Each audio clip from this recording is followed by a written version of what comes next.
So hello everybody, I hope everybody can see me and hear me. Welcome to the ENSMOV webinar for step-by-step guide for setting up and modifying a MRV scheme. This webinar is organized jointly by Austrian Energy Agency and by Croatian Energy Institute Hrvoje Požar. I'm Lovor Komaric from the Energy Efficiency Department from Energy Institute Hrvoje Požar. This webinar will focus on 3 case studies on MRV schemes from Austria, from Croatia, and from Greece. We had a 4th slot, but due to scheduling difficulties, we'll focus on these 3 presentations, but I hope this will postpone that 4th presentation to a webinar in the next cycle. But the positive side is that I hope this will make for a longer and more fruitful discussion.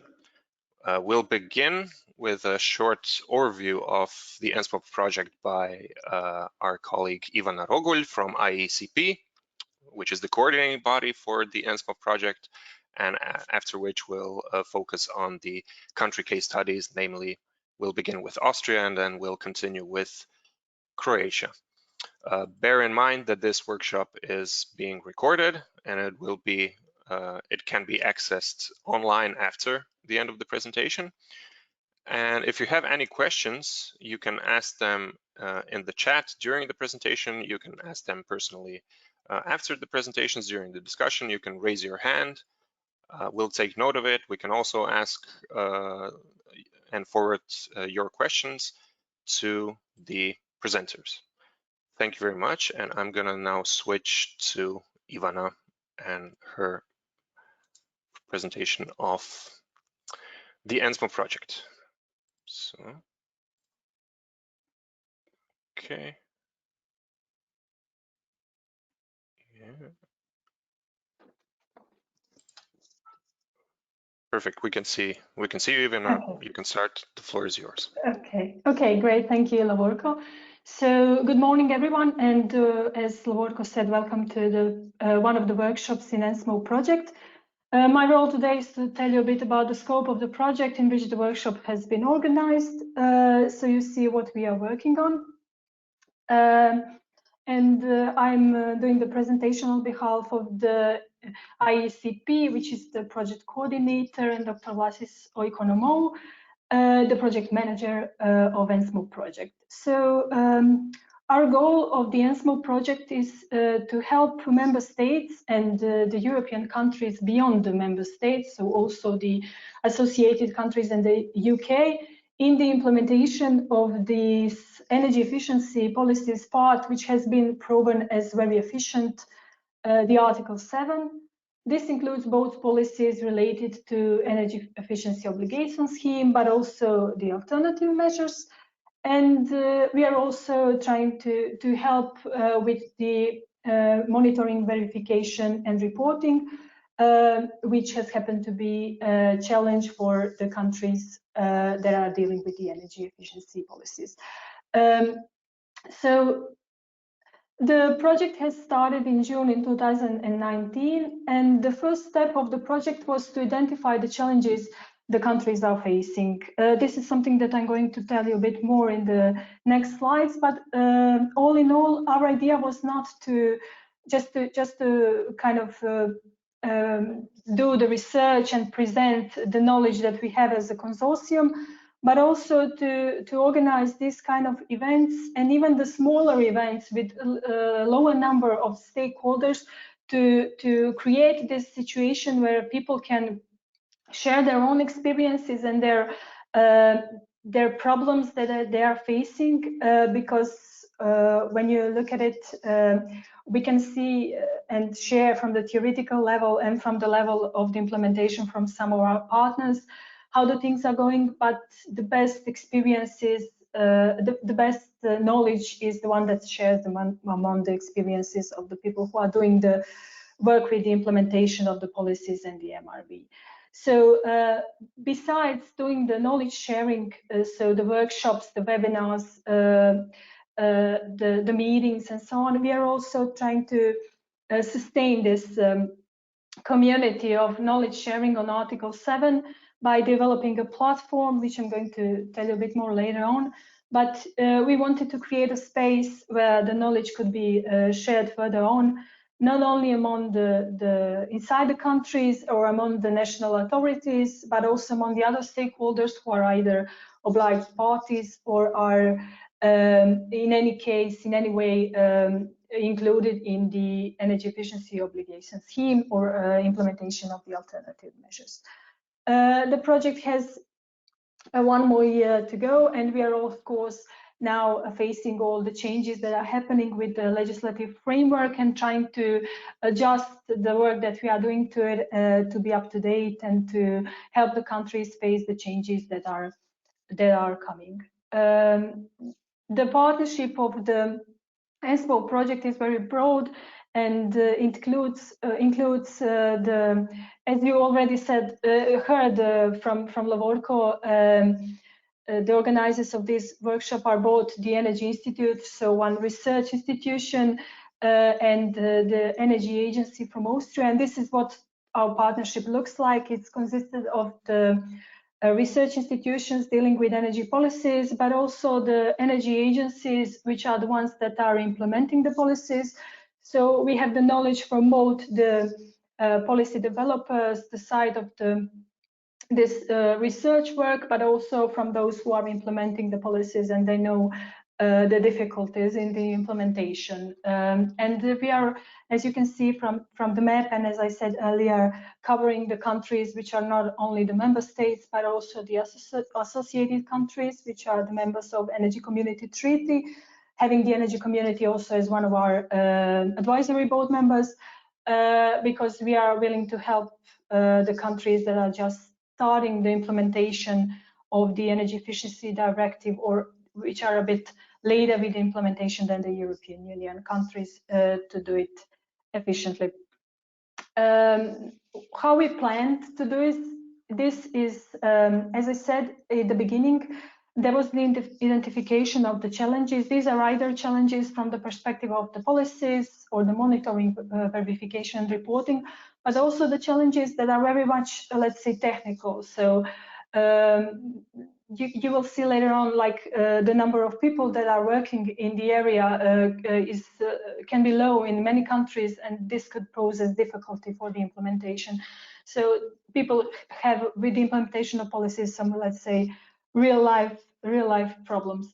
So how we wanted to create this exchange program is to do the workshops, the national meetings, to identify the issues on a national level, but then to do the regional meetings, so to not to connect the regions only geographically, but with the regions with the same issues, and to share the knowledge among them. And as the, let's say, third level, the EU workshops, where we are identifying issues on the level of the EU and connecting different countries to share their knowledge. Of course, this has been changed a bit due to the situation with most of our workshops being online at the moment. So this is, from one side, the problem, because face-to-face national level meetings help a lot in a discussion, but from the other side, it opens the space for more stakeholders, for more people to be involved and to share their knowledge, which would be an issue if we would have all the events offline. This is what we did at the beginning. So these are the examples of the challenges the countries are facing, and you can see the ones that are rounded are the ones that are considered the most challenging from the perspective of the member states, like, for example, complementarity with the other policies. I think this challenge would be even more relevant in the next period of time, since the ETS system is broadening to the households, to building sector, and to transport sector, and this is something that has to be aligned with the obligations from the Article 7. So this is considered a very high-level challenge, as you can see it here. the budget commitments for the savings for the policies, the ensuring the sustainability and the long duration of the scheme, and so on.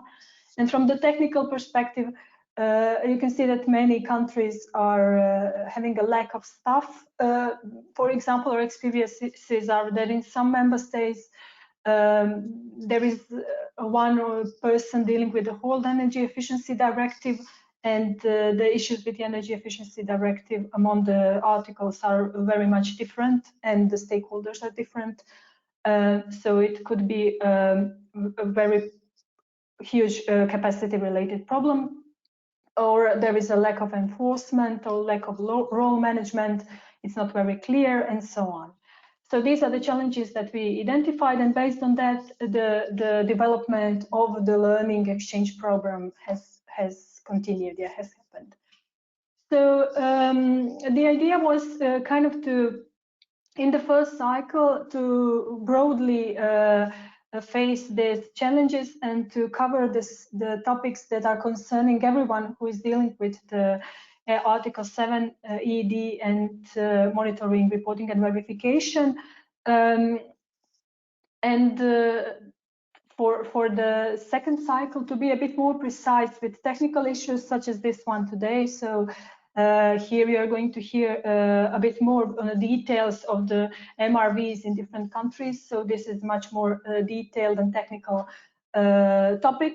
And in the third cycle, our goal is to deal a bit more with some things that are, let's say, secondary or external to the implementation of Article 7, but are very much related, like its influence on the energy poverty level and so on. So we've heard in the first cycle a lot about the costs, the cost effectiveness of the implementation of different policies, but also different monitoring schemes, and how much into details the calculations of savings and the monitoring schemes should go to ensure that the compliance and the cost are in balance for the specific country. We also did a lot of work with the definition of the terms, especially from the perspective of the additionality and materiality, which still seem to be the most relevant concerns of many countries on how to prove the additionality of the implemented measure and the materiality of the measure. And as I said, a lot of our workshops were related to the financial aspects of the policies.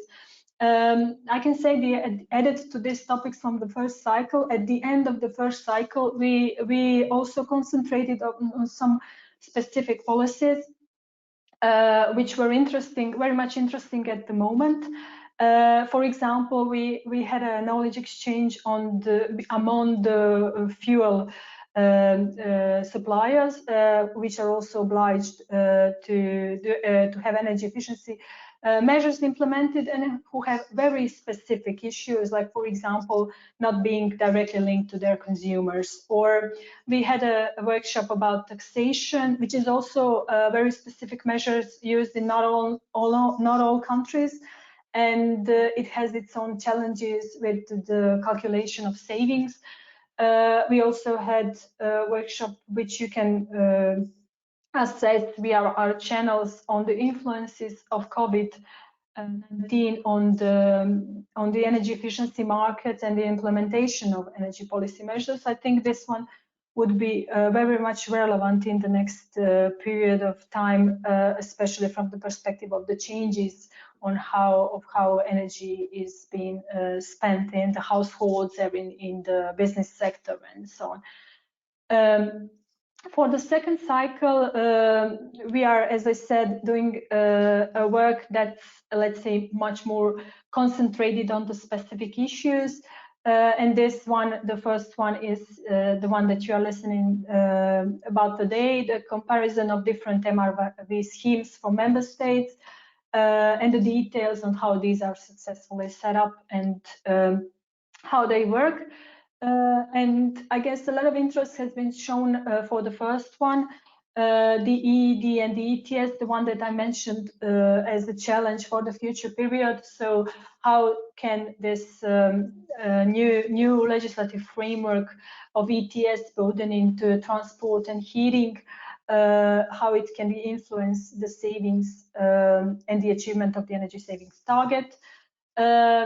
Also interesting topic is the side effects of the EEOs and alternative measures. So how the side effects could be monitored. Either these are directly energy related side effects or the other external side effects.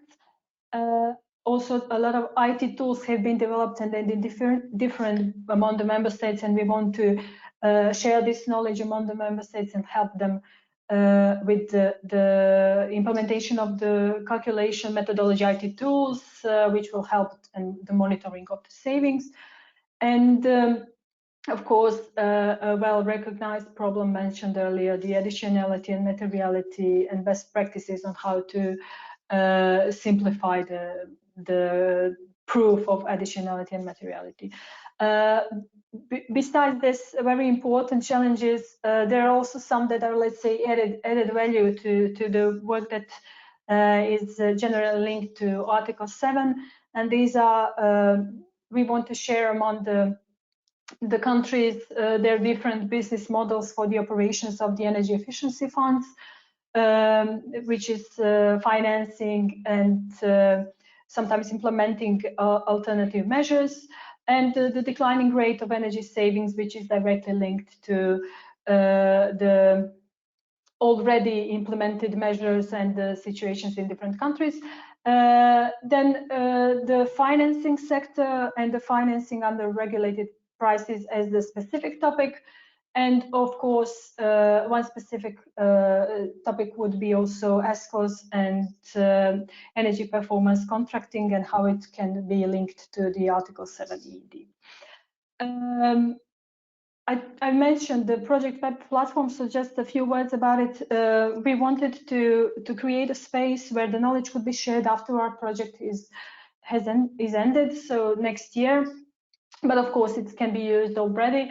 And we wanted to share their resources related to policy implementation and to monitoring, reporting and verification. And you'll find there a lot of proceedings from oral conferences, workshops, webinars, policy reports and so on.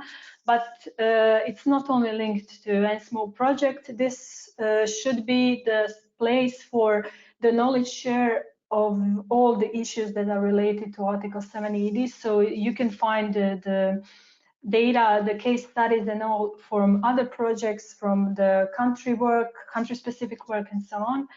And I think it's very nice that you can go to a specific country website and there find the data for your country, but also the contacts of the experts, either experts from ENSMOV or the national coordinators for the implementation of EED Article 7. So you can find their contacts and ask them specific questions that you have that are concerning you from the perspective of the implementation of both the policies or the monitoring and verification.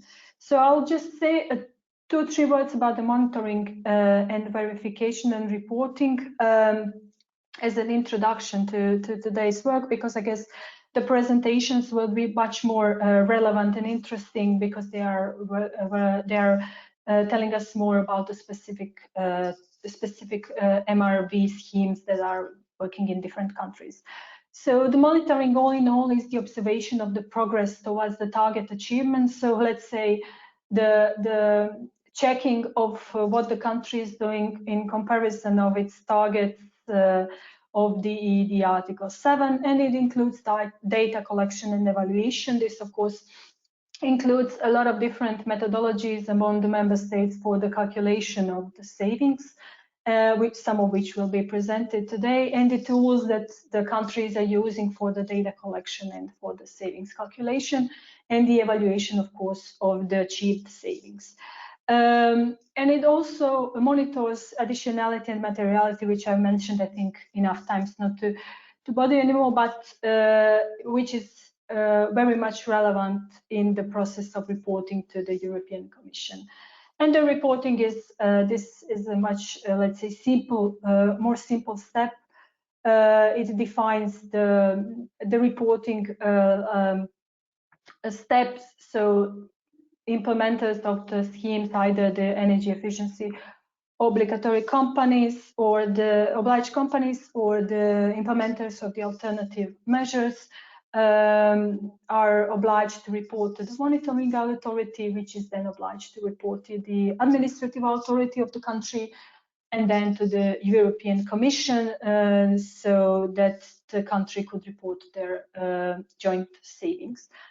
From the perspective of the verification, the authority has to verify that the energy saving actions really took place, and these improvements are measurable, and there is a compliance with the eligibility criteria, so that the measures that are implemented are eligible from the perspective of the implementation of the framework.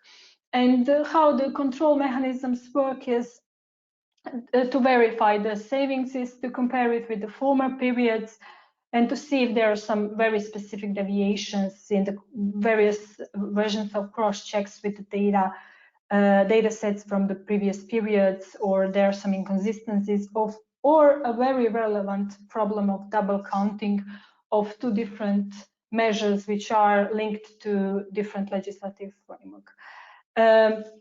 This, for example, double counting issue is sometimes resolved by only identifying one measure as the relevant one for Article 7. For example, Sweden is only identified taxation, and all the other measures are considered under the savings that are happening with the taxation differences in taxes between EU average and Sweden. The verification mechanisms include the evidences that have to be provided so that the installation has happened. So this is, for example, some proof of the measure being implemented, which you can see, for example, here, like invoices, certificates, on-site inspections, and so on. Evidences of materiality, so the reasons stated to implement individual energy saving action in comparison for this not being implemented. The additionality would be with the comparison with the, for example, comparison with the average. So to identify that the measure is additional to what would have happened without it being implemented, let's say it like that. And for the eligibility of the measure, it has to be, it has to satisfy some indicators like reduced final energy consumption. It has to be within the member state or the country that is also implementing ED, and the calculation method should be valid, and so on. So there are a lot of eligibility criteria there. What we did in ENSMOV until now related to monitoring, reporting, and verification from the perspective of publications, you can find all available in on our website and on the platform. And you can, of course, comment and discuss the fact sheets that then the reports that have been developed. So the first publication was the parameters for monitoring, reporting, and verification of Article 7 Energy Efficiency Directive, which is the general document on the MRV, and there you can see details of all what has been mentioned in the last 3 slides. So how to let's say define the MRV in a specific country, how to account for additionality, materiality, and so on. There is the publication on cost effectiveness for MRV, and also you can hear a bit more on our webinar from our webinar on cost effectiveness. And of course, as I said, there are specific country documents and country pages where you can see the country MRV schemes and their national data. And this is all available on the platform. And as you see today, we are in progress of development of the requirements and best practices and the country policy guides. I guess that's it for me. Thanks a lot. And if you want to hear more, you can see here the websites You can see the discussion group in LinkedIn. I think this is a very good source of communication. You can join the group and post any kind of question related to Article 7 ED. And you can also subscribe to our newsletter. And I wish you a very fruitful discussion today. And I hope you'll have a lot of questions to the presenters. Thanks a lot.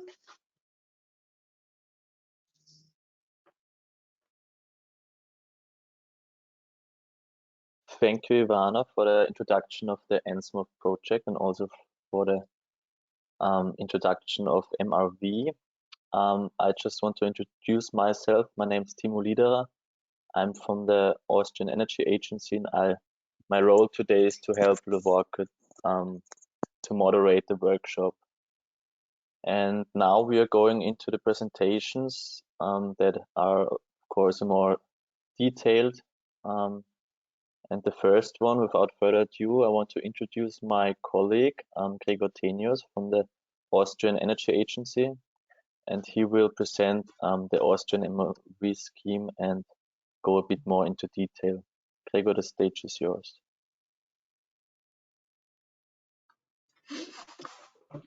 Yes, good morning, also from my side. I will just share my presentation with you. So please let me know if you don't see anything or the display is not accurate. You can see it perfectly. Okay, perfect. Now my next task is to minimize all the windows of the program. So yes, okay. So what? Or let's start with we heard already in this project, I think, and some examples from or some aspects from the Austrian experience of Article 7 implementation. They were at some points quite technical, like the last time when I talked in a webinar about the specific aspects of double counting and additionality and these things. So today, my presentation is about more, let's say, a logical, at least from our point of view, a logical kind of step-by-step approach of introducing MRV, and I will rather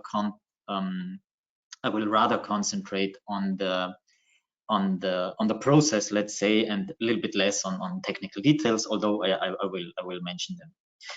Maybe also as a background for those who don't know, we, the Austrian Energy Agency, we have been doing the MRV for the last 6-7 years for the ED, and especially also the MRV for the energy efficiency obligation scheme in Austria.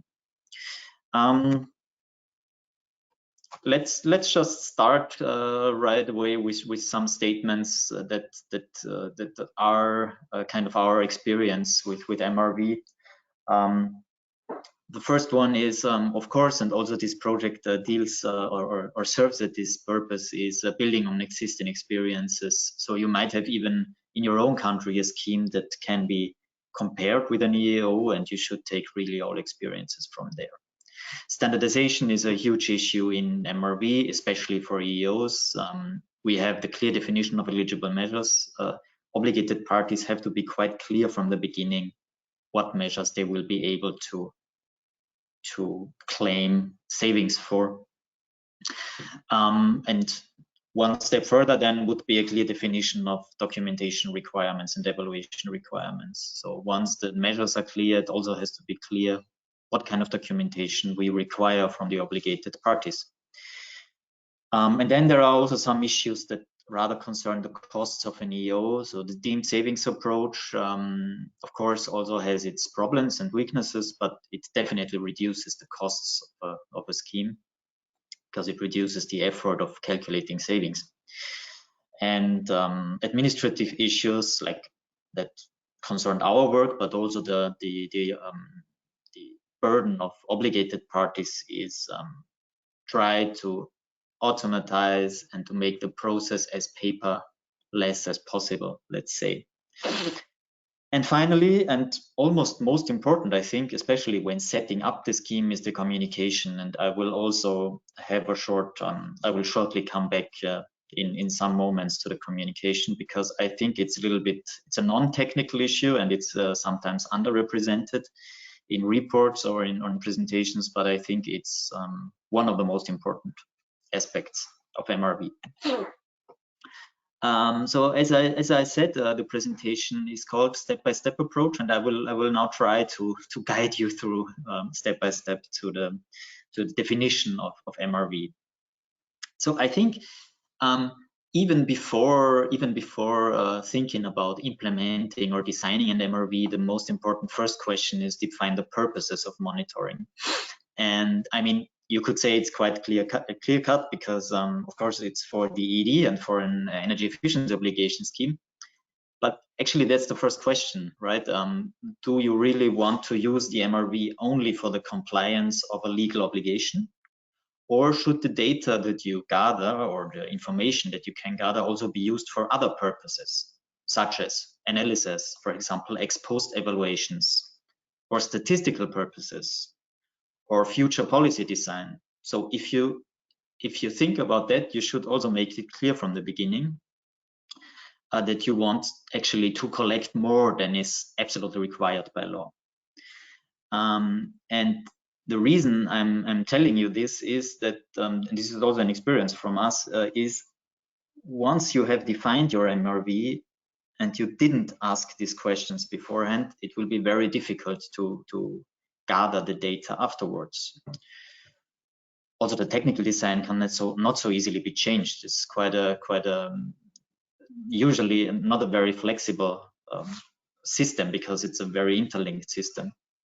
And we had quite often we had the situation that stakeholders, ministries, or other stakeholders asked us questions, and we had to tell them we cannot answer your questions because we are not collecting the data, and you should have thought before what kind of data you want to have.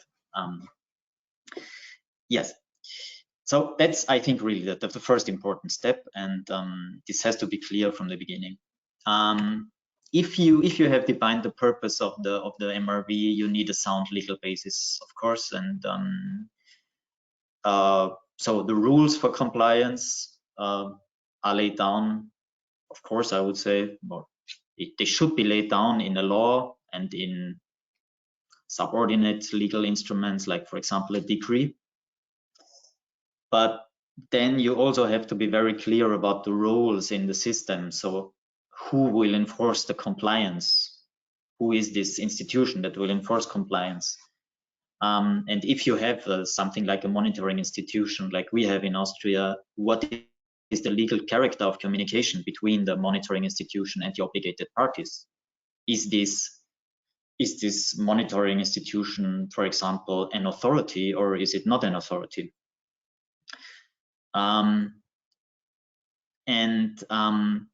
If you see problems with reports of obligated parties or measures that they report, that you also have to think about that the control and monitoring institution or monitoring agency has to be empowered with the respective legal competences to say what you did was wrong, and we will not accept this.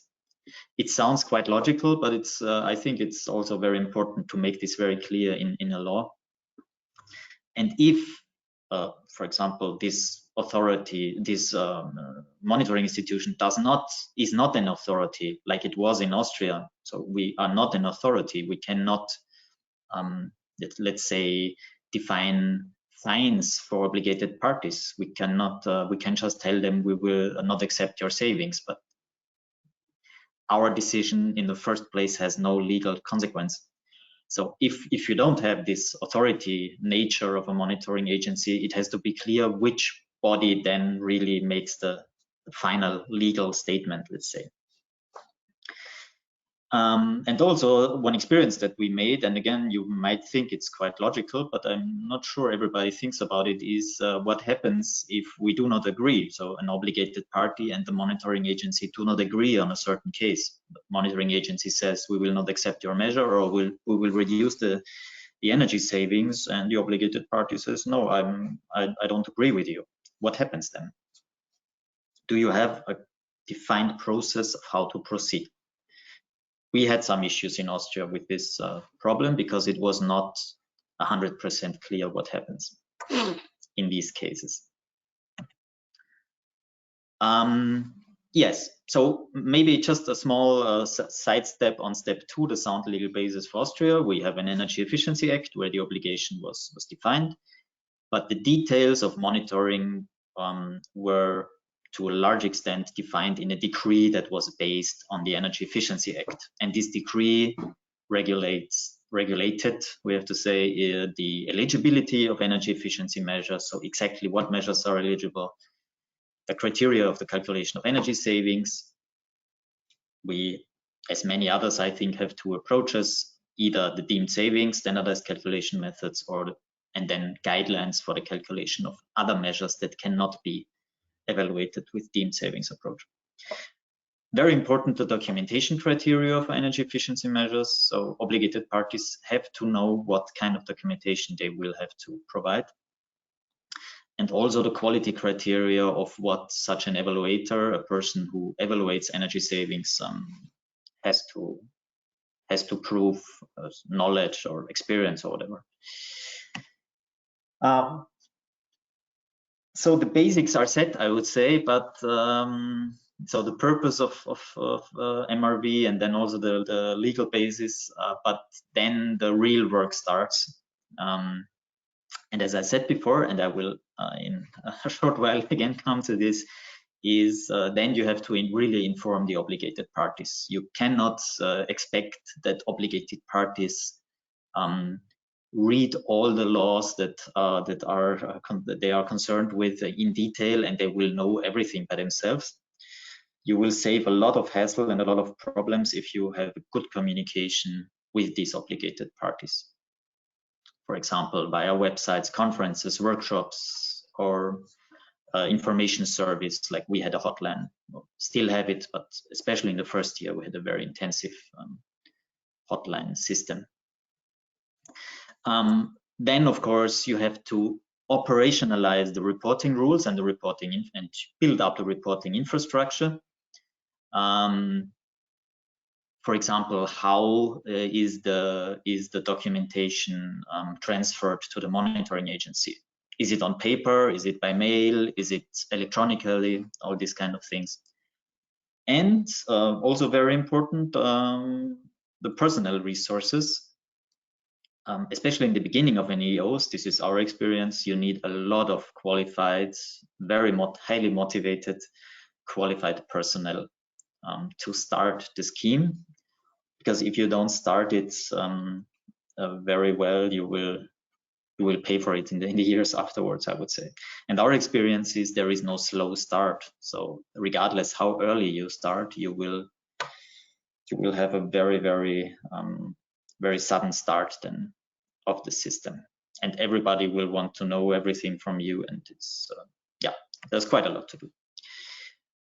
So the step 3, I would say, after setting the legal basis, of course, this organizational setup is defined basically in the legal basis, is the organizational setup. So who is responsible for what? And this is just the example from Austria that you can see here. So we have the federal ministry that is the competent authority for implementing the EED mainly. And they gave 2 contracts to, on the one hand, to an IT service provider for the IT infrastructure, and to us as the Monitoringstelle Energieeffizienz, as we said in German, or monitoring agency, as we then called it in English. And you have all the stakeholders, the energy suppliers, other public authorities, energy consuming enterprises, so because of Article 8 obligation, and the energy service providers. And also in this organizational setup, you have to set up a communication cycle between all these actors. For example, having regular meetings with the ministry, also having regular meetings with the IT service provider. Maybe some of you already heard some presentations on that, and I will not go into detail. I will just say that on the process, because we wanted to be as, let's say, cost efficient as possible, we had an IT, we have an IT application, and this IT application is administered through a portal, through the Austrian e-government portal. This is sometimes quite cumbersome for companies to register for this e-government portal, but once they are inside that, they have a lot of advantages. And I think the highest advantage is that your data is very well protected. So the highest security standards apply, of course, to these e-government applications, because there might be sensitive data, of course, that you report. On one hand, sensitive data regarding industrial processes, if you have measures, energy efficiency measures in industrial installations, but also personal data. If you have measures in households, for example, you will have in the documented data the names or addresses of persons. And the second level of infrastructure is us, the monitoring agency. That our tasks were mainly defined by law, of course, but then the contract with the ministry, let's say, went a little bit more into detail on our tasks. And the resources, as I said before, in our case, they are secured by the contract with the ministry. So only after the first 3 steps, we start the implementation of MRV. And I mention here four issues. The one is the communication. Again, I'm saying it again and again. Communication with obligated parties, the calculation of energy savings, the process of reporting, and the rules for monitoring and verification. On the communication with stakeholders, so I'm more or less now focusing on the first 2 years of the obligation scheme, which was in 2015 and 2016. It was a time when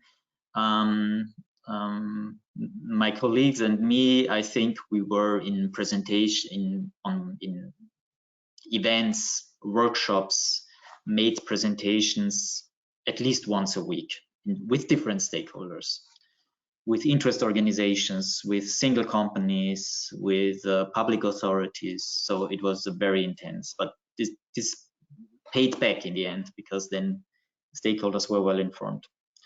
We, as the monitoring agency, have a newsletter. We did some press releases, but this is not the most important part, I would say, the press releases. As I said, in the first 2 years, we had more than 50 events all in all. So if you take away the holiday seasons and all this is really a lot.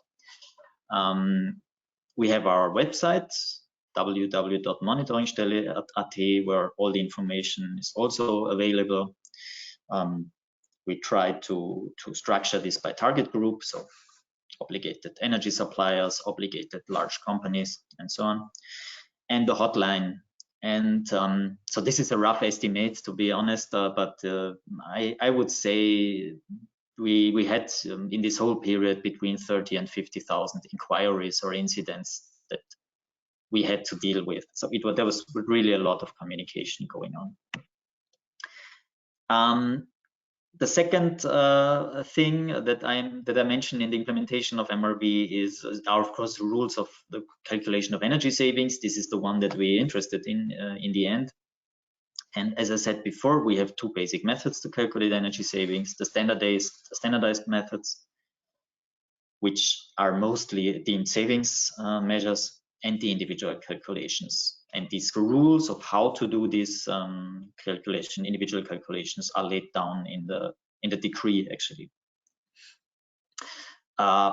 One task, and this is a very important aspect, I think, of the deemed savings, is that we also have the obligation, the legal obligation, to regularly evaluate the standardized methods and propose changes if appropriate.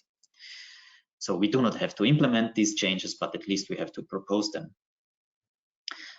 And the third bullet is maybe something that is a little bit cumbersome and a little bit complicated, because as I said before, we are making proposals for the adaptation of methods, but we don't have the legal power to also implement them.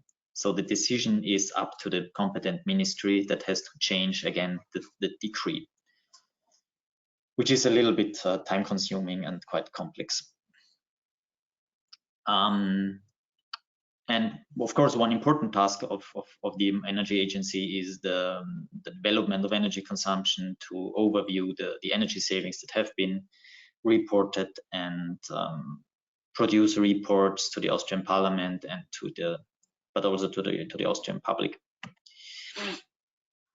So the formal MRV process, I will not go into detail. I will just tell you the main points is, so we have a fixed deadline every 14th of February, every Valentine's Day. Obligated parties have to report the measures of the last year.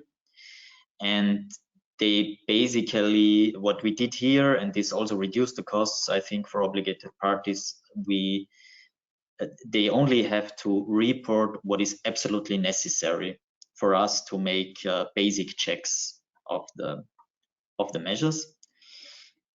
The companies do not have to submit all the data. They can also bring data if they are in a detailed control. So if we have them in the group of detailed controls, they can also bring the remaining information. And something that was actually quite criticized by obligated parties is that we can request corrections or additions of reported measures of submissions for the 2 preceding years. So that's quite a long time, and it reduces the legal security, of course, of companies, whether their savings are accepted or not. So actually, we have 2 years' time to tell them your measures are not accepted, which is, according to companies, quite a long time. The verification, I will go very fast through that, because as I said last year, we had a detailed presentation on that. Let's just tell me that we have this online database, and there are no pre-checks, so companies just report their measures, and they are controlled and verified after being reported by the obligated party. And we have this 3-step approach of plausibility checks over all data. This is reported to a large extent automatically. We have in-depth checks of a representative sample, where we really look into detail on all aspects of the measure. And we have on-site inspections of 25 days per year. And well, after the implementation, you might think the story stops, the story ends, but it doesn't, because of course there is also the adaptation of MRV. And I think there are 2 main sources for needs. The first is the implementing authority itself. They think about adaptations and they think how to improve the scheme, but of course also the obligated parties have interests in the adaptation. And so our very important experience here is that in the short run, adaptations are really only possible to a limited extent. And I might also question whether it's a good idea to adapt MRV very quickly, because companies need predictability, they need security. And there is also another issue, not only for companies, changes of MRV might be a problem, but also for the monitoring agency themselves, because changes might require more resources. And if you need more resources, you always have the question who covers these higher costs. So what was done in Austria on the adaptation of MRV? For the regular period, 2014 to 2020, there were only adaptations within the existing legal boundaries, so very little changes. And I think it's it's actually quite a good idea to do that, because it kind of lets the system live and also make its experiences. But however, in 2017 already an evaluation process started, where we and the ministry especially gathered feedback from the stakeholders. And the main issues that came up, and this might also be issues for all the countries in MRV, is the legal security. So this is the thing I mentioned before. How long does a company have to wait until their savings are finally accepted and cannot be rejected anymore?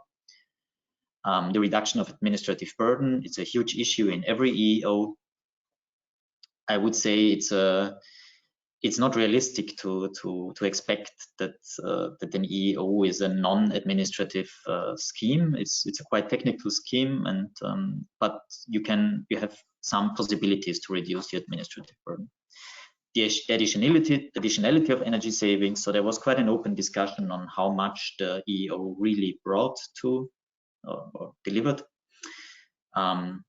The combination with other strategic measures, of course, and the target groups also of EOs. So is it only households? Is it industry and households? What kind of target groups do you have? So I'm approaching the end of the presentation. I would just like to also, not based on this step-by-step approach, also maybe tell you some learnings. The first one is quite straightforward. Every scheme is introduced in an existing policy mix. But I would just like to mention here that this also has implications for MRV, because you might have data needs from other policies, for example. And if you do not define these data needs in the end, you will not have the data also from these other policies. So you have overlaps with other policies, and you have to analyze them and you have to deal with them. And you should also be very clear from the beginning what kind of data you need from these other instruments. So I'm just mentioning here all the policies that were used for Article 7 in Austria. So that's the first learning that is relevant for MRV.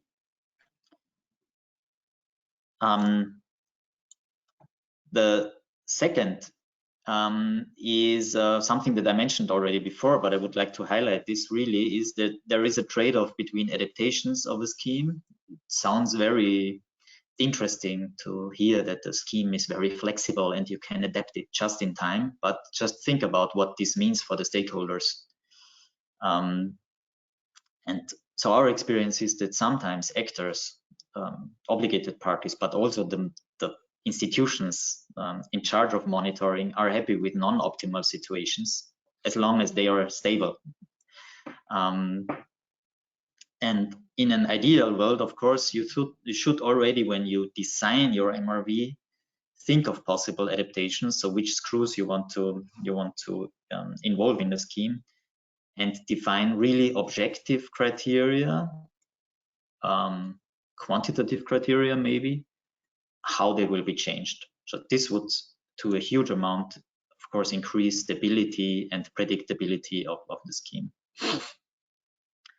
And an evaluation mechanism. I think that's also a good thing, especially for future periods. And I just gave you an example how this was done in Austria. And the last one is the money. Yes, well, significant changes in MRV require additional resources.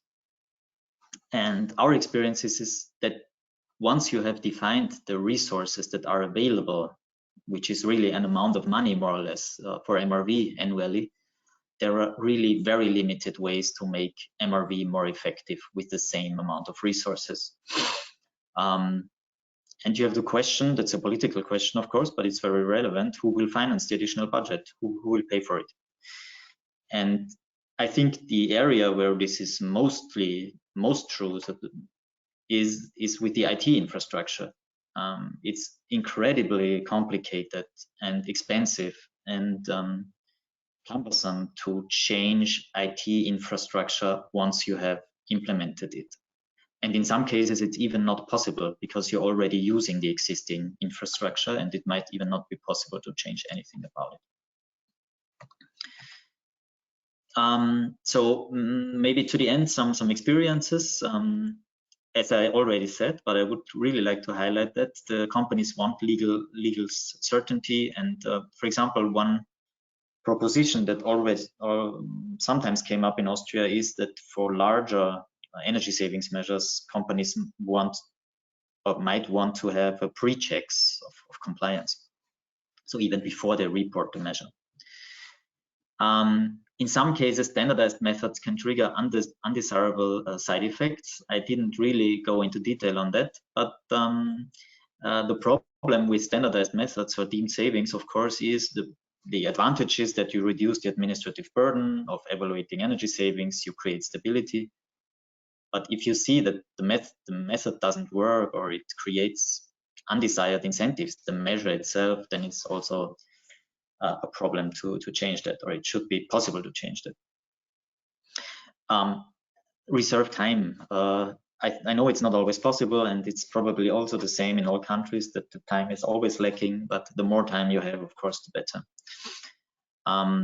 The online application, the IT infrastructure, the more you can define beforehand what you need and what you want, then you will really profit from that in the years after that. But this is really something that that comes from the operational MRV. Don't underestimate the creativity of obligated parties, because they will really look at every word that is written somewhere and they will use it for their advantage, of course. So you also have to be prepared for that. Yes, and so leaving you with this message, I'm come to the end of my presentation, and I'm happy to answer any questions.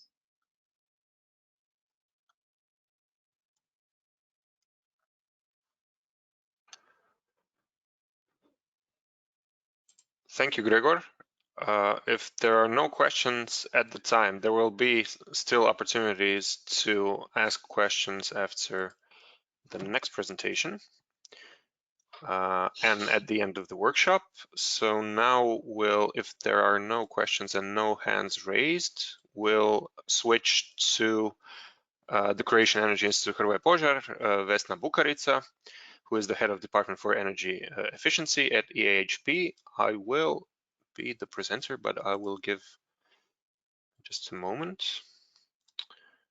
Make presenter. Oh, my screen. I think you can see my screen now. Display settings. Yeah, it's perfect now. Yeah, and I will give you the opportunity to switch your slides. Okay. Yeah. Thank you. Thank you, Lovorko. So, hi, everyone. On behalf of Energy Institute Hrvoje Požar, together with Lovorko, we have prepared this presentation on MRV system in Croatia. But before we proceed, I would like just to point out that unlike in Gregor's presentation, unlike Austrian Energy Agency, Energy Institute is not a monitoring authority or any authority of the kind. We are just a research institute, but cooperating very closely with our Ministry of Economy and Sustainable Development, which is the competent authority for overall energy efficiency policy and for MRV as well. So basically, our presentation today is in some way general, but we will try to give you the impression how MRV is functioning in Croatia and some conclusions from us as from so-called analyst point of view, because we do provide support to the ministry in evaluation and reporting, and for that we use MRV system. So just briefly, well, I cannot move the presentation, obviously. It seems now. Okay, sorry, I'm going to try it again. So yeah. You can try it now. Yeah. Yeah, okay, perfect. Thank you. Yeah, this is just a brief content of our presentation. So just a quick overview of our legal framework, and then we will go into a little bit of details about our national system for monitoring and verification called SMIV, literally System for Monitoring and Verification. And we will end with some lessons learned.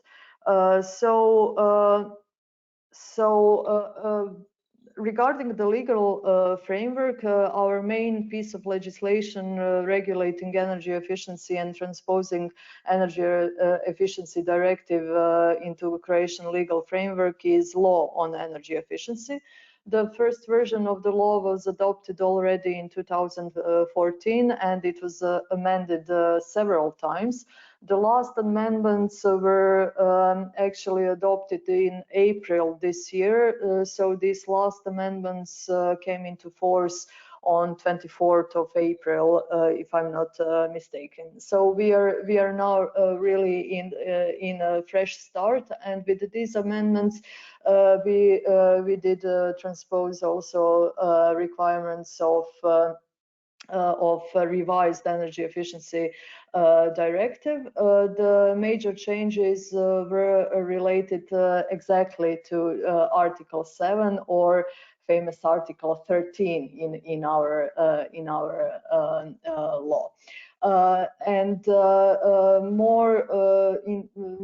Just a little bit of more information that with these amendments we are actually introducing some new aspects in operation of energy efficiency obligation scheme for the period 2020-2030.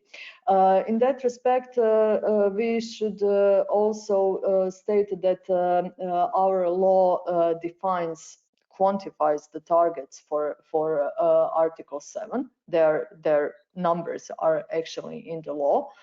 And they're, of course, aligned with our National Energy and Climate Plan, NECP. And we also kept the national energy efficiency action plans in our legislation, and they need to be developed as implementation plans for three-year periods. Also, it has to be stated that in our system and our Article 7 target will be met by combination of energy efficiency obligation scheme and alternative measures. It was like that in previous period with almost 50-50 share of one and other mechanism. But for period 2021-2030, the shares are much different, and more burden is given to energy efficiency obligation schemes, so to obligated parties, which need to contribute to the overall target with 70%. In that respect, our MRV deals with both energy efficiency obligation scheme and alternative measures. Also, when we are talking about MRV, this R is for reporting. So reporting is actually defined in the law, and we need to, on a national level, prepare annual reporting. You may recall that it was the requirement of Energy Efficiency Directive. Now, with NECP and governance regulation, there is 2-year reporting, but still we kept in our law this obligation for annual reporting on progress in achieving energy efficiency targets. And this reporting should be based actually on data and information from our MRV system. Monitoring and verification is prescribed in more details by specific regulation on MIV, and we are now in the process of amending, or better to say, adopting a new regulation on MIV. And currently, one more week, we have actually public consultation on this piece of secondary legislation. This regulation states that or introduces the MIV platform, or this system SMIV, as we call it, and prescribes that obligated parties, subsidy providers, public sector entities, and ESCO companies are all obligated to use SMIV for reporting their energy efficiency activities and savings. This regulation also prescribes methods how energy efficiency, how energy savings are calculated. In the last version of this regulation, we had 33 measures, but actually a bit more, because there are some sub-measures under some methods. So basically, these methods are developed for typical energy efficiency measures. And maybe just to reflect what Gregor said, that it's important for obligated parties to know which measures are eligible. This is one of the ways how they know that this would be eligible actions. But we also introduced in this regulation that obligated parties can perform any other activity that can lead to the energy savings, but in that cases they need to prepare methodology how savings are calculated, and deliver the analysis and report with exact calculation and proofs that savings are actually achieved. Okay, something again is wrong with my ability to move slides. Lovorko, can you please move the slide? Because it's not. Sure. Yeah, I'm sorry, it's not working. It's not working for you? Okay. No. Okay, now it's changed. Now it's changed. Yeah. Okay, perfect. Okay, so about reporting, as I said, annual reporting on national level is due each year by 15th March. It's a responsibility of the competent ministry to prepare this report, and in this report we need to have we need to show the savings from both energy efficiency obligation scheme and alternative measures. We also need to provide any other data and information which is specified in governance regulation on energy union and climate action. And all data, all information in that report, as I said, needs to be based on data entered into the system, into SMIV. Also, what is really important is that it is specified that this report should be publicly available document. It should be actually published on national website for energy efficiency. This is a website that we have that we have developed several years ago.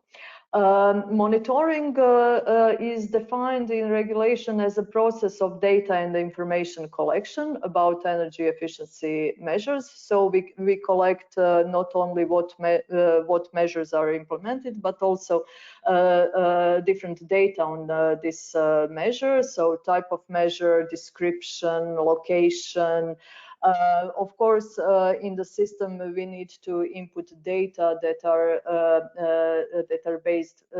are basis for calculation of energy savings. We also, through the system, monitor cost of implementation, so investment cost of energy efficiency measures, and also the amount of received subsidies, which is very important for alternative measures, which are basically all subsidy programs that are implemented in Croatia. In terminology in our MIV regulation, measurement means actually calculation of energy savings using either prescribed methods for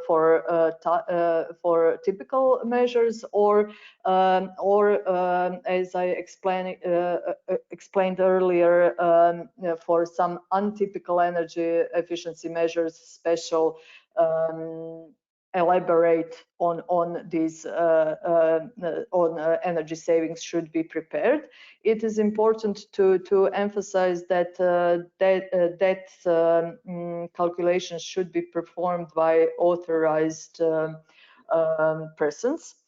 These authorized persons can be design engineers or can be energy auditors. And one novelty introduced in this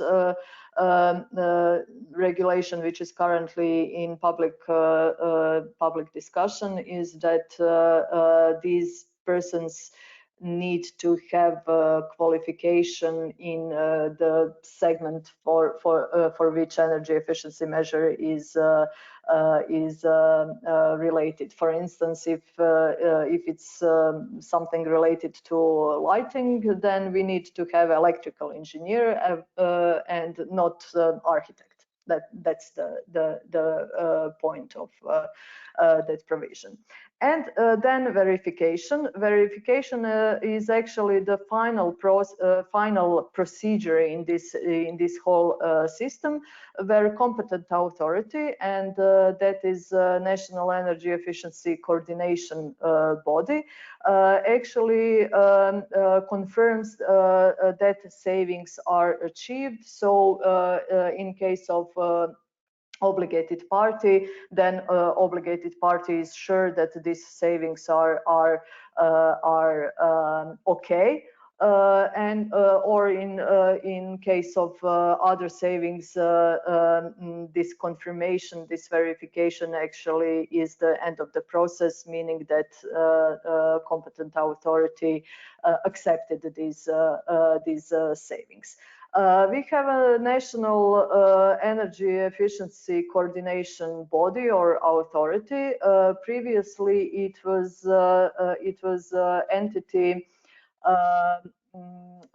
outside of the ministry, but now I think 2 or 3 years ago, this entity is integrated into Ministry of Economy and Sustainable Development.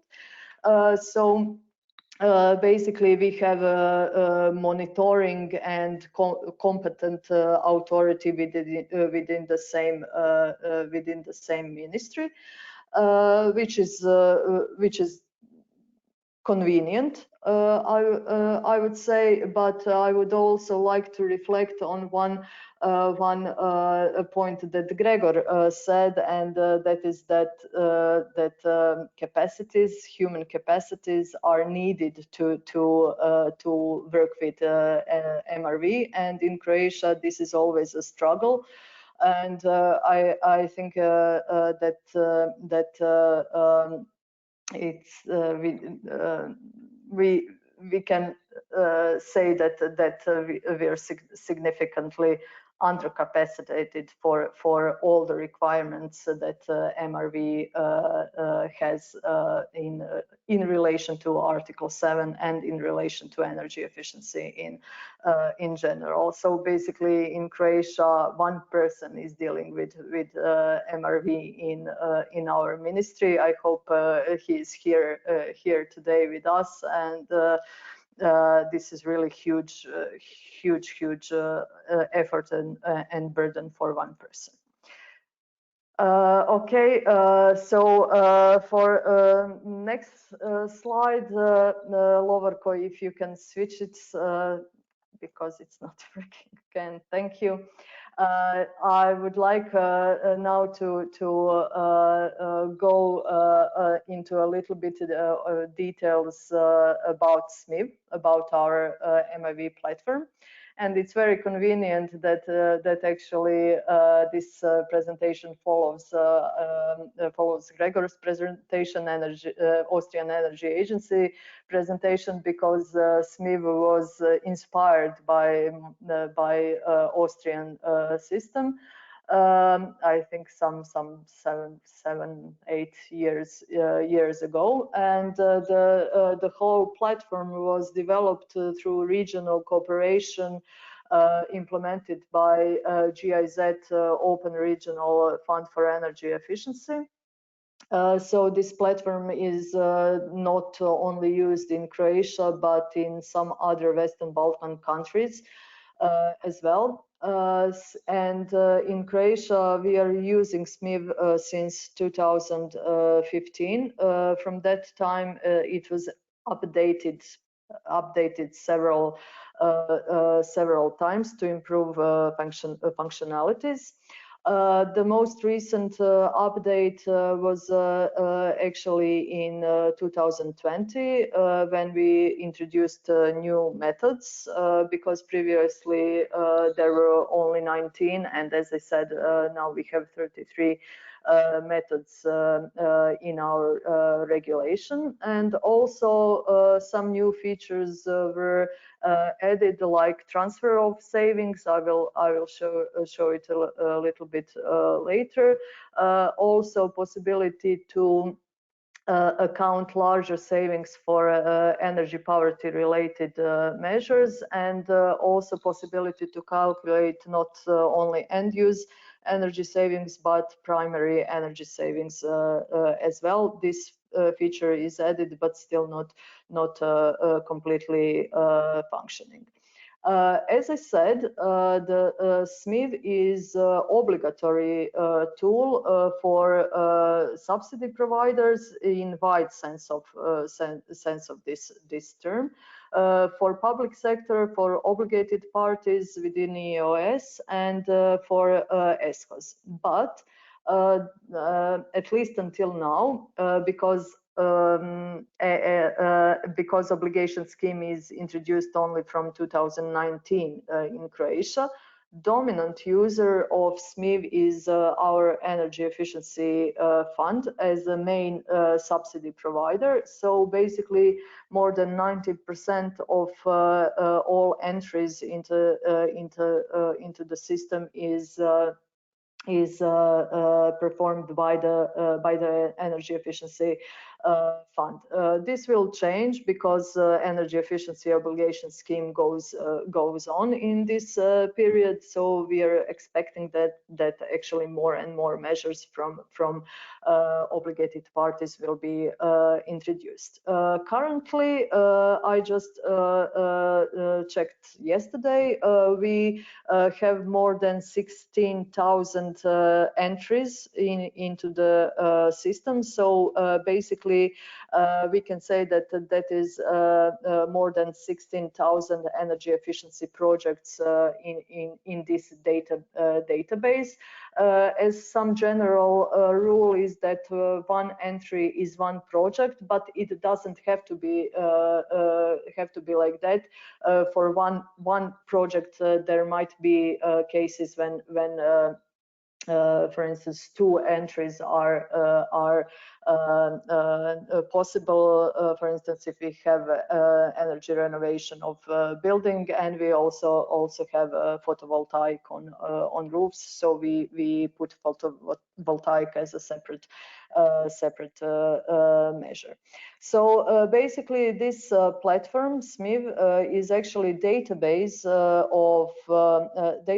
of implemented energy efficiency projects, but it's also calculation tool for energy savings and CO2 reductions, and I will show it in the next slides, please. Yeah, sorry. So yeah, no problem. I'm sorry because things are not working here. Just a moment. Yeah.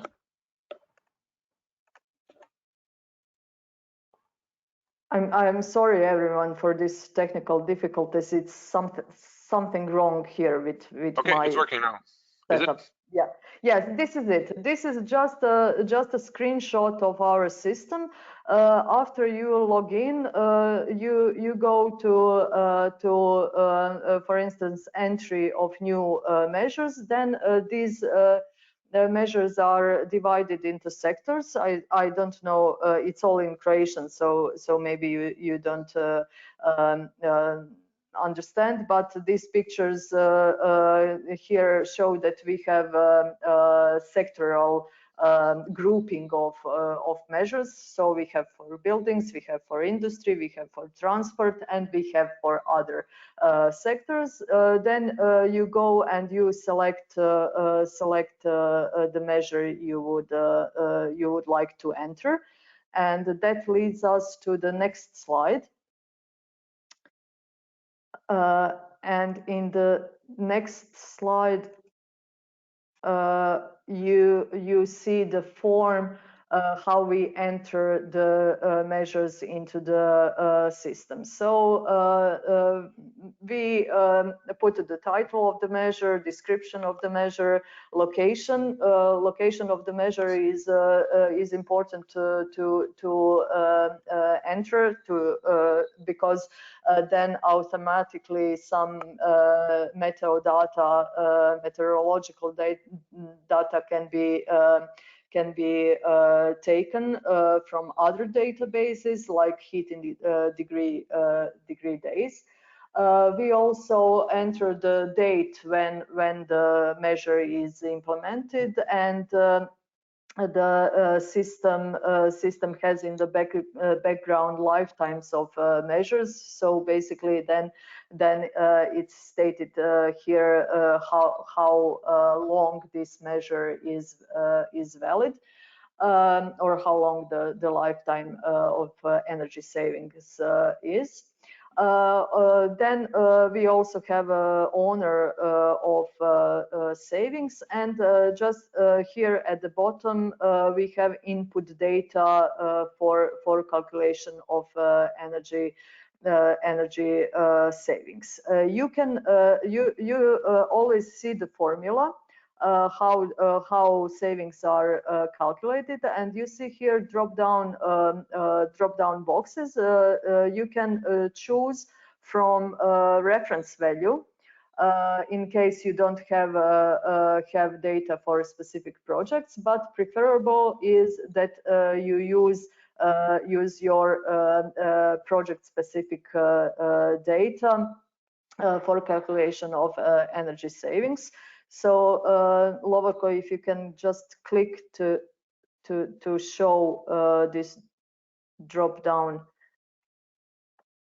Yeah, okay, this is how it looks like. So for instance, if you don't know specific heating demand of your building and you know that it's built somewhere before 1940, then you can choose the reference value for that building. But as I said, if you have a comprehensive project documentation for energy efficiency measure, like for energy renovation of buildings, then you can enter data for that specific building.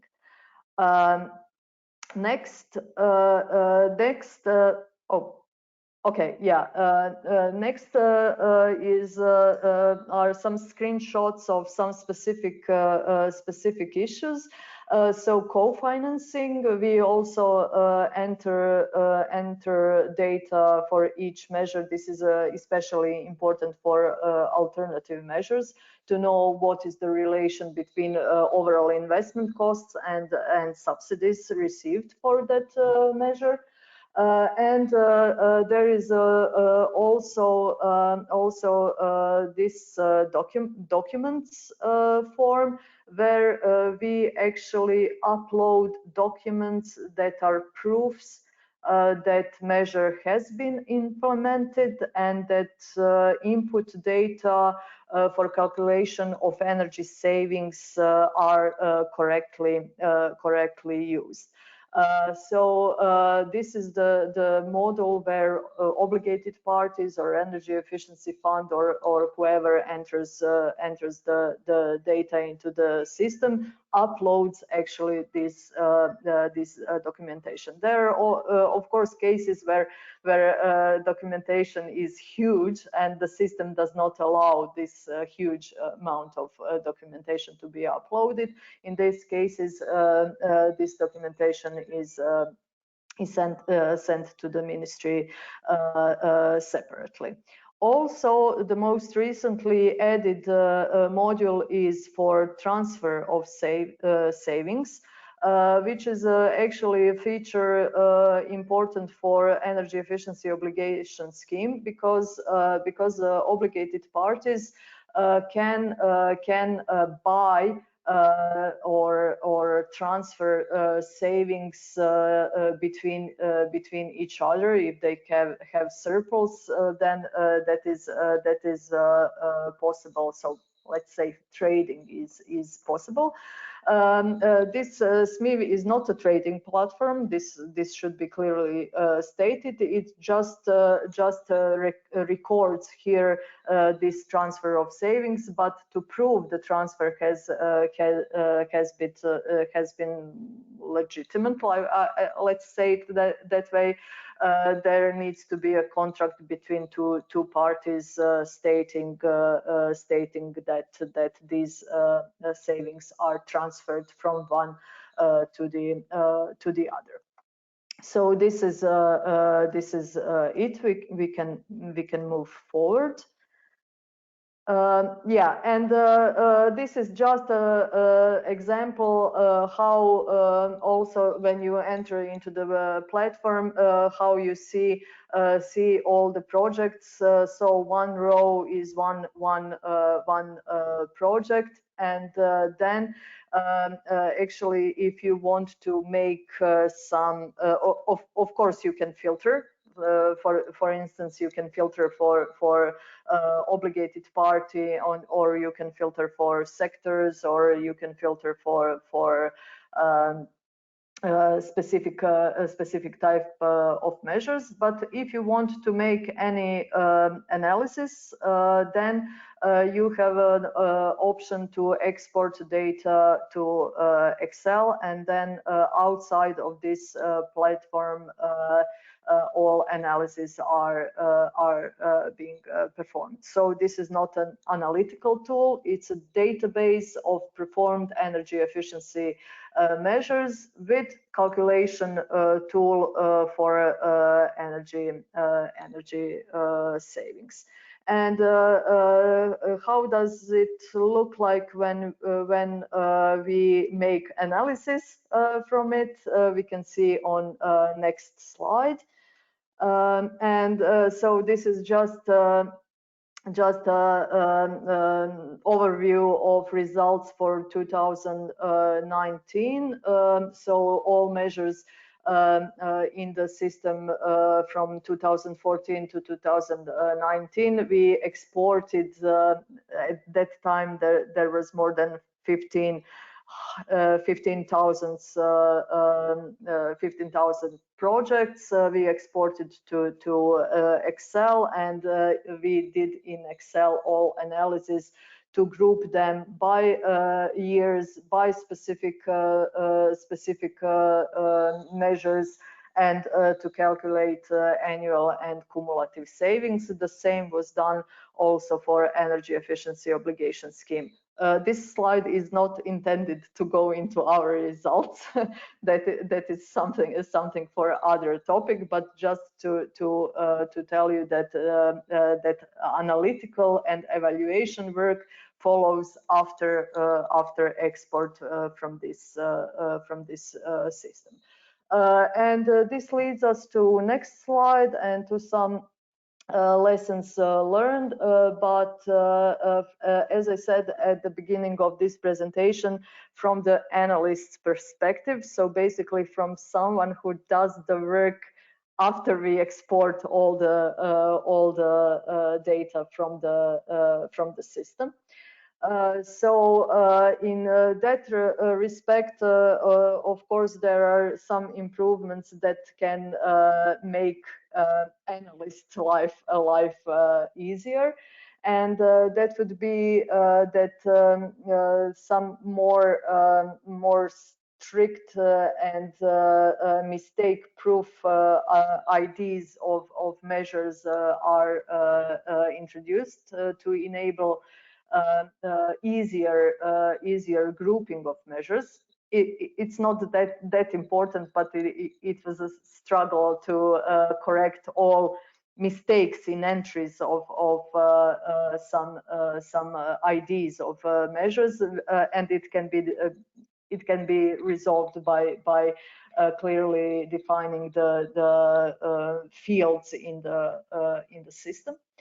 The same goes for date entry, which is not a year, but is an actual date, and then you cannot that easily make a grouping according to years, but it's also manageable.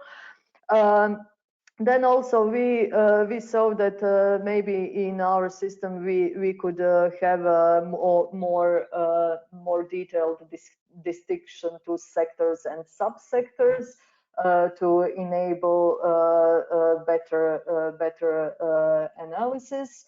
And of course, again, reflecting to what Gregor says, communication. I think communication is very important to obligated parties, but also to other entities that enter data into the system to get more standardized entries. I mean, there are guidelines, published guidelines, but as Gregor said, nobody reads anymore. So basically, in this communication, it should be better explained how to what exact data and level of details should be entered into the system, because sometimes description of measure is just I don't know, change of lighting, and sometimes description of measure is, I don't know, huge amount of words describing the same measure. That is just some issues that we have noticed. Also, what can be said here is the issue of double counting. We do not have in the system some software solution, some easy solution how to notice double counting. So basically, there are some, I put it here, manual controls, but actually, yes, we look and see whether there is some double counting.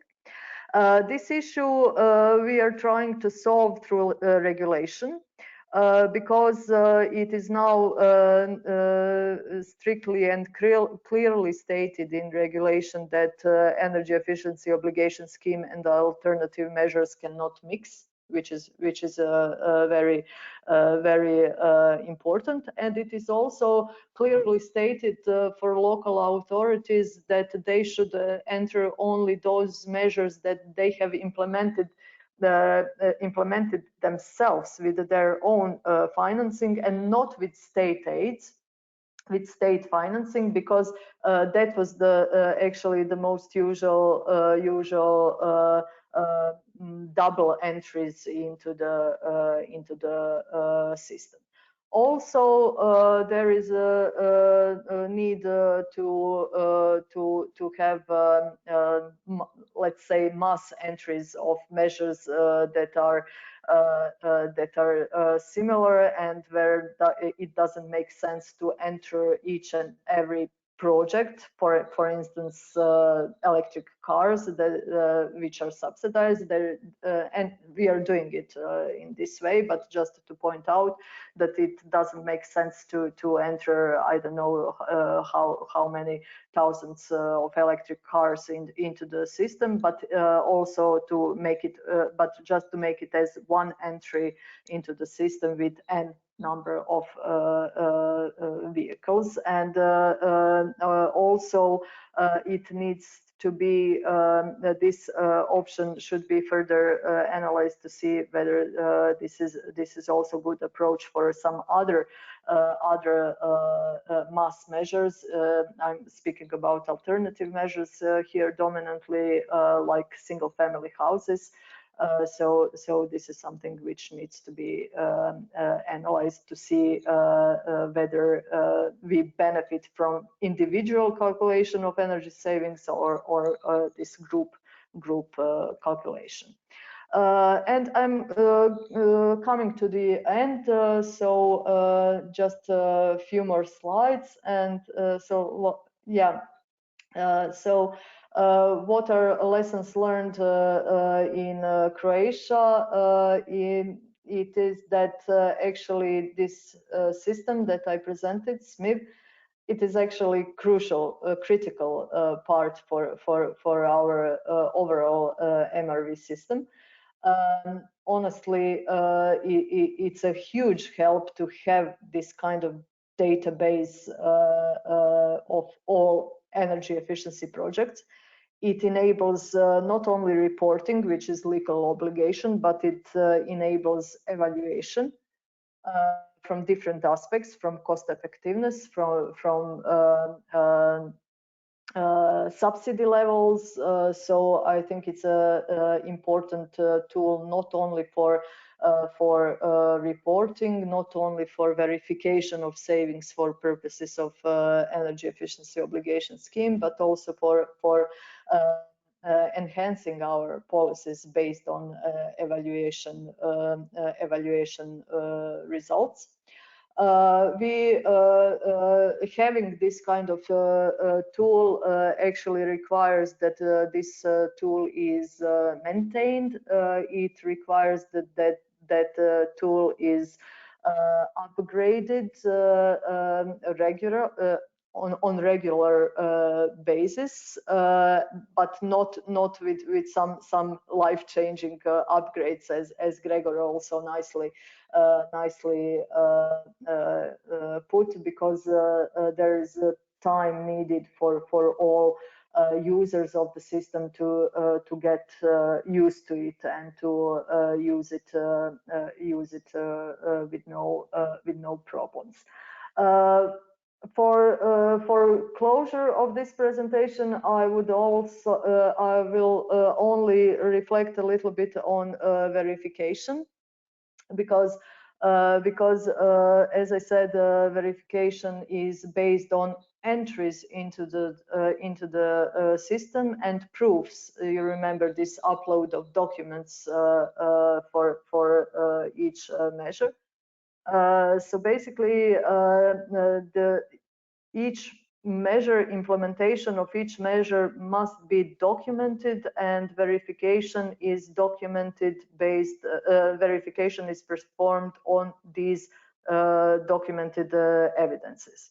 There are no on-site controls performed by the ministry, nor they are prescribed by legislation, because we require documentation, as I several times said, to prove that measure has been implemented and that input data are also documented.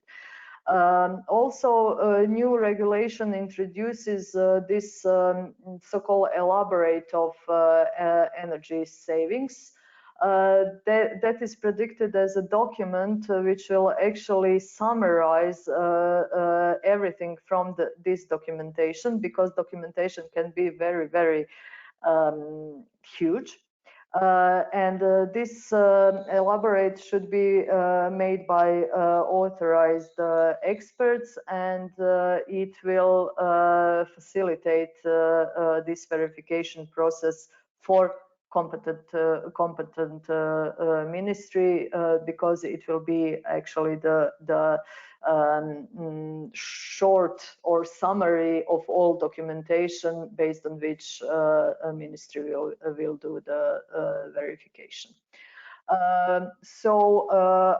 That's about it from our side. I don't see the participant list, but I hope that colleagues from the Ministry and Energy Efficiency Fund are also here with us, and they can give maybe in comments some other perspectives, and not only this analyst perspective that we from Institute could give. So thank you for your attention. Sorry once again for these technical issues, and both Lovorko and myself will be happy to answer questions if you know. Thanks a lot, Vesna. We have a couple of questions for you. We're running out of time a bit, so I'll read the questions from Jean-Sebastian. Thanks a lot, Vesna, for the detailed presentation. About standardized actions, the use of prescribed methods always require obligated parties to enter data specific to the actions in SMIV. Could you give us an example? For example, what data should be entered in case of roof insulation of an individual house? Okay, for roof insulation of individual house, we have a method which is based on U values of the roof.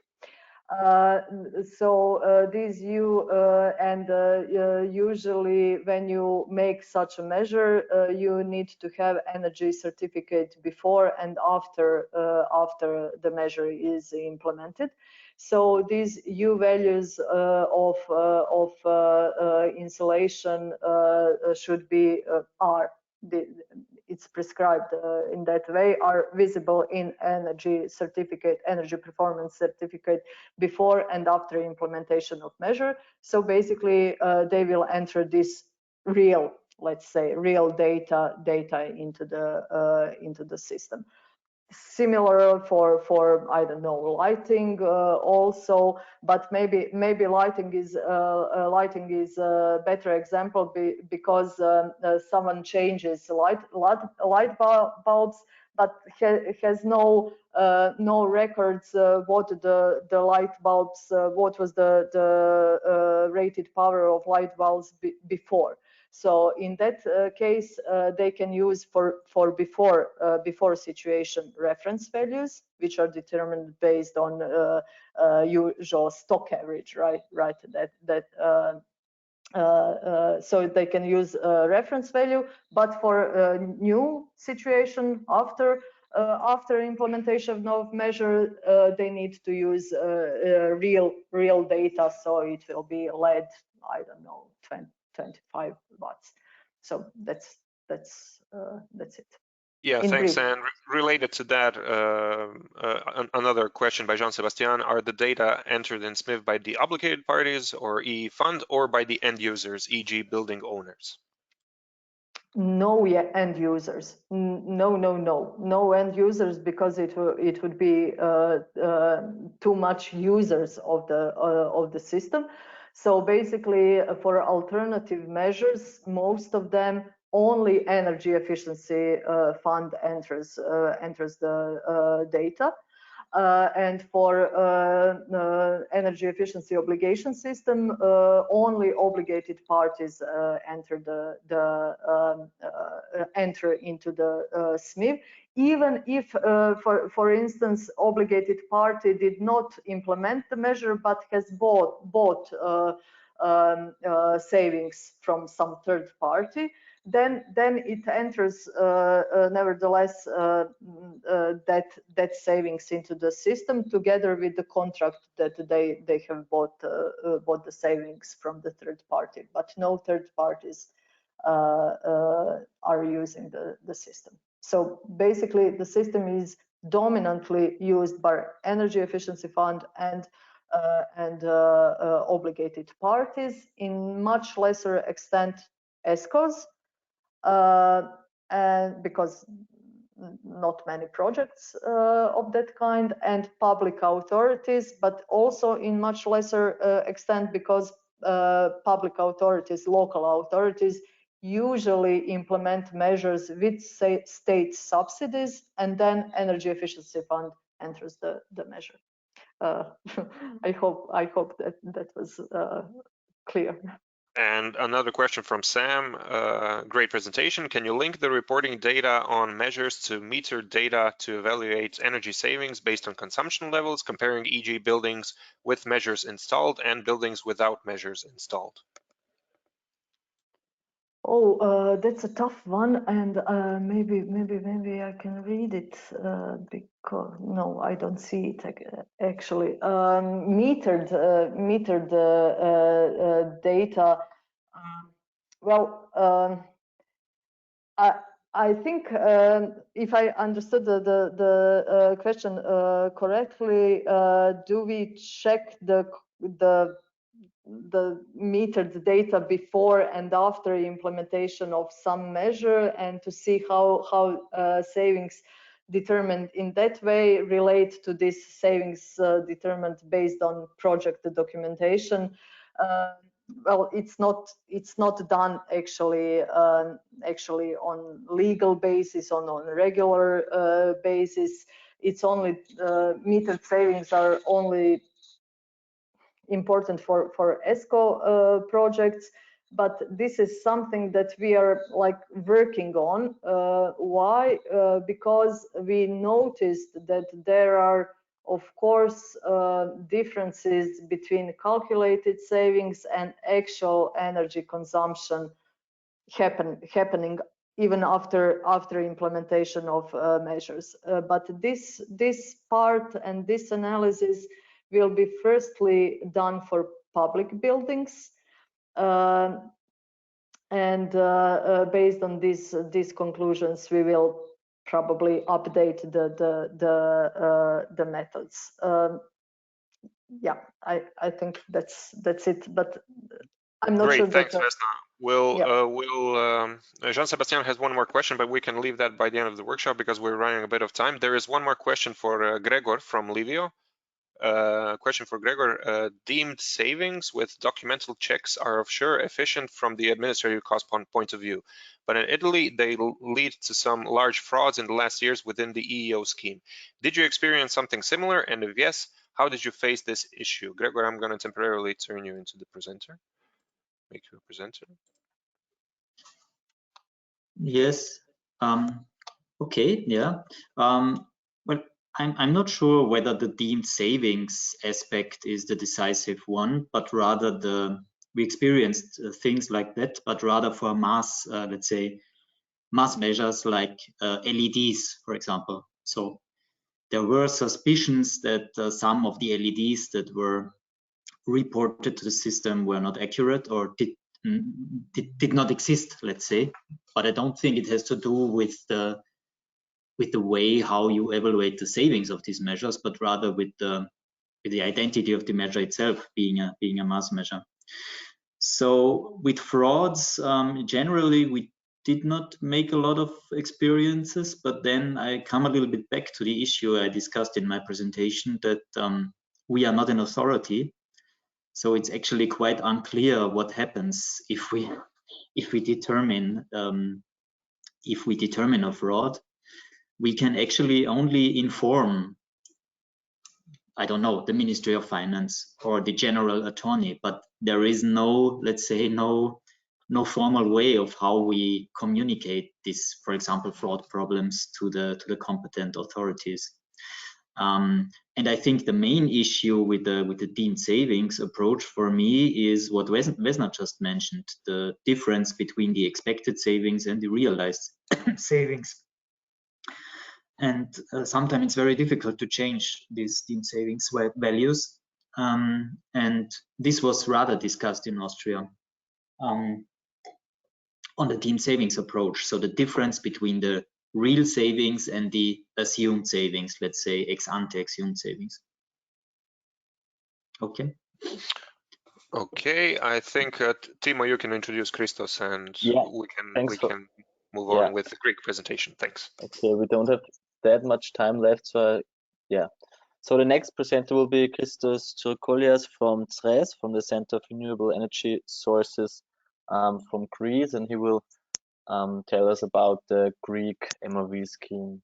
So Christos, the stage is yours. Okay, thank you, Timo. Can you, okay, thank you. Can you see my screen? Yes. Okay, perfect. Hello to everyone. I would like to thank you for inviting me to present our experience from the application of MRV scheme within the framework of EOS in Greece. As you see, I will confirm a lot of the discussed issues and by Gregor and Vesna. I believe that we confront the same, let's say, challenges. The energy efficiency obligation scheme started in 2017 in Greece with the participation of electricity, natural gas, and petroleum product suppliers. CRES was appointed as the administrator for measuring, monitoring, control, and verifying the delivered energy savings within this scheme. And when we started these schemes, we had to confront several challenges, such as the status of the energy sector after the economic recession that we realized in Greece for 5 years. The intense political pressure to avoid to increase the fuel prices due to the application of the energy application schemes, and of course to persuade especially the petroleum product supplier to participate, to recognize potential benefits from this introduction of energy services, because the rationale of energy efficiency was completely outside from the entrepreneurial strategy. And at the same time, the energy service market in Greece does not exist, let's say, has a low maturity, so there was not an alternative for them to implement measures. And of course, we had a lot of technical challenges, how to handle the contribution, let's say, of the behavioral measures to the fulfillment of the imposed target in relation to MRV activities, and of course, to develop a whole scheme regarding the MRV in compliance with the, let's say, the very difficult technical requirements of Article 7. As you see in this diagram, the obligated parties managed to fulfill the target, and finally, they managed to deliver more than 500 kilotoe compared with the obligation, which was equal to 333 kilotoe. And now we have completed the clearance and the verification for 2020, and they managed to fulfill double of the target. I would like to remind you that the obligated parties undertook to achieve 10% of the total national target within the framework of Article 7. And for the next period, within the framework of the NCP, we decided to continue this scheme and to increase the ambition of this scheme. And as a result, we decided to undertake 20% of the total national target in Article 7.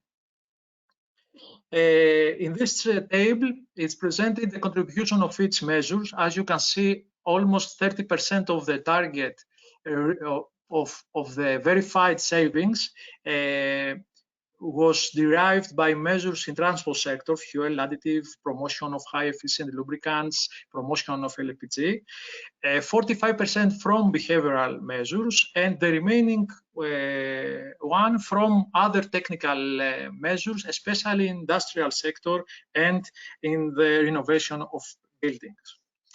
As I mentioned, it was very challenging, the idea to develop a holistic MRV scheme in compliance with the technical requirements of Annex 5 of the ED.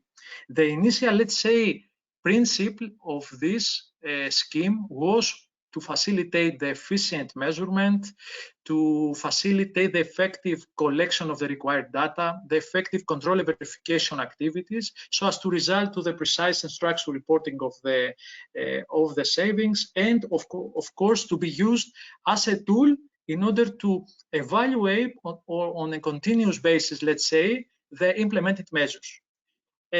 From the beginning, we realized that the fundamental pillar of this scheme is the bottom-up measurement and monitoring, because, as you see, and from the bottom-up equation defines which data must be collected in order to predefine the used data in these equations, and of course, which data must be collected in order to be controlled and verified by the administrator. And of course, after the collection of this data, the bottom-up equation helps us to estimate the savings and to report it according to the requirements of the ED, and of course to evaluate all the policies. Now we are in the discussion to expand this MRV scheme, which was applied in EO schemes, to all the alternative measures. Due to the fact that I have been involved in measuring the savings and in alternative, we use some of these equations in order to estimate the savings from the alternative measures, but the ultimate target is to use a common, let's say, MRV schemes for all the measures within the framework of Article 7. In the beginning, we decided to spend some time in order to see all the potential options in order to develop the bottom-up equations. We had, in the one hand, the 4 proposed methods by the ED, deemed savings, metered savings, scaled and surveyed savings, and we had, on the other hand, a lot of projects and methods which have been used by the various member states. In this figure, I show you, for example, the bottom-up we were collecting and proposed within a PATE project. And finally, we result in the formulation of 26 different bottom-up equations covering the vast majority of the planned and actual implemented measures in the EOs. Moreover, we gave the opportunity to the obligated parties in the case that it tended to apply a different method to make a proposal to the administrator for a new bottom-up equation, and the administrator had the opportunity and the responsibility to approve, to examine and to approve and to publicize these new bottom-up equations. And moreover, we publicized lists with indicative measures for all the end-use sectors, residential, tertiary, industrial, and transport, denoting that these indicative measures are eligible for Article 7. And moreover, we provided information about the type of the measure, the linked bottom-up equation, and the lifetime which is required in order to estimate the cumulative savings. For each bottom-up equation, we developed not so a very detailed guidance, but we developed a template providing the most the information that was required in order to estimate the savings. We used the template which was proposed within the framework of multi-project, which help us a lot of to establish all these procedures or activities, where for each bottom-up equation there is a description about the method, the utilized method according to the requirements of Annex 5 of the ED, the utilized formula equation, and of course the predefined values, especially for the case of dimmed methods, and the data which must be provided by the obligated parties in order to control and verify the actual implementation of the measures. And for this reason, I mentioned that the bottom-up equation defined both the data collection procedure for the development of the equations and, of course, for the control and verification procedures. Moreover, we followed the structured procedure for reporting the measures.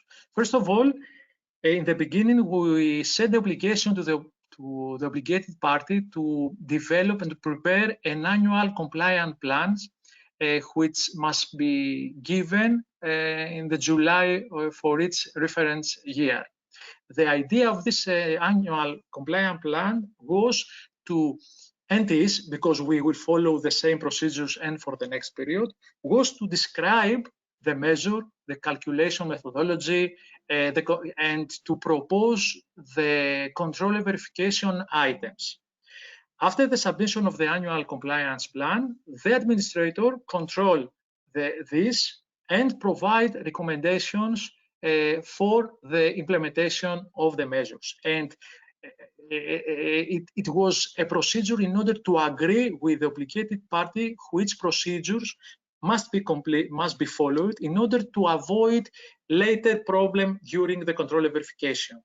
And we think, especially in the first 2 years, this procedure helped a lot of to the obligated parties to understand and to realize and to be trained with all these difficult technical requirements of Article 5, of Annex 5 of Article 7.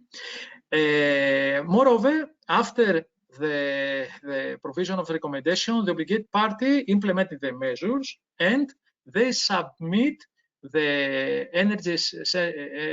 the measures with the respective control and verification items to the administrator until the end of the January in the next year. Then the administrator control and verify the savings and continue with the clearance of the achieved net savings. As you see, for specific steps, we have developed a specialized template, and this template helps us to standardize the whole procedure. In the clearance of in the final step, in the clearance of the achieved net savings, obviously there is an explanation in the case that we reject the net savings, explaining the issues and the problems, and this, let's say, report provides transparency for the whole scheme. I have to say that approximately 15% of the initially submitted savings was rejected due to limited compliance with the technical requirements of Article 7. This is the structure of the annual compliance plans. As you see, the obligated party can provide information about the approach which will be followed in order to fulfill the target, either the implementation of measures or to use some of the foreseen approaches in the scheme, transfer option, exchange option, or buyout options. And within this document, the obligated party present for each measure separately in the measure, the utilized measurement method, the proposed control verification method, the fulfillment with the criteria of additionality, materiality, and of course the compliance with quality requirements. The submission of the measures was performed through an Excel-based tool which was developed by the administrator. It was a very user-friendly tool and helped us to familiarize the obligated party. As you see, there is one button for each bottom-up equation, and the obligated parties had the obligation to create one sheet for each measure separately. As I said, it was very easy in this operation, and it provides to us flexibility and, of course, transparency. Nevertheless, it was difficult for the administrator to collect all the data and, of course, to monitor the cumulative outcome of all these measures. And there was also the possibility for potential errors for the calculation of the energy savings. But we believe that this tool worked very effectively and efficiently. For the next period, we plan to develop an IT platform, and now we were in the procedure of designing it, and I believe that we will follow, let's say, the same structure of the form as you see in this slide. For its energy efficiency measures, is required by the obligated party to describe briefly the measures, and in the second section, the obligated party must insert the input data which are required by its bottom-up equations. For example, in this year, the number of buildings. There is also information about the predefined values which are used, and this helps us to provide transparency for the calculation. And the calculation of the energy saving units is performed automatically, estimating simultaneously and the annual and the cumulative ones. Moreover, the obligated parties had the responsibility to upload the agreed control verification items in the annual compliance plan, to justify the compliance with the additionality and materiality criteria and uploading the respective files, and to justify also the compliance with the quality standards. Moreover, there was one text box in order to justify the eligibility, to describe the procedure which was followed in order to avoid double counting and other issues. Moreover, due to the fact that in the scheme, it is foreseen an increase of the energy saving units in the case that a measure is implemented in energy poor household. There was a very easy option to specify if this measure is focused on this in order to estimate automatically the increase, the total increased cumulative savings. Regarding the control verification framework, we followed also the proposed methodology within multi-E project.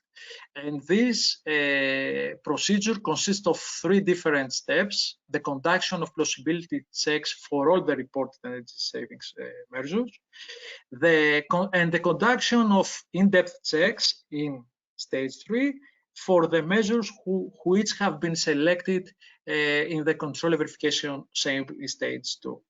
And the constitution of the control verification sample is performed through the integration of suspicious, let's say, cases as resulted by the conduction of plausibility checks, some external suggestions, measures with very peculiar characteristics, and of course, the number of the measures which is resulted by the proposed, let's say, requirement within Annex 5 of the ED regarding the representative sales. And the stage 3 consists of yes, includes both desktop tests and on-site checks. I spoke about the sample size representativeness. We used the template which was developed within multi-table project, which includes the number of the measures which must be controlled and verified so as to ensure that a statistical significant proportion of the measures will be checked within this framework.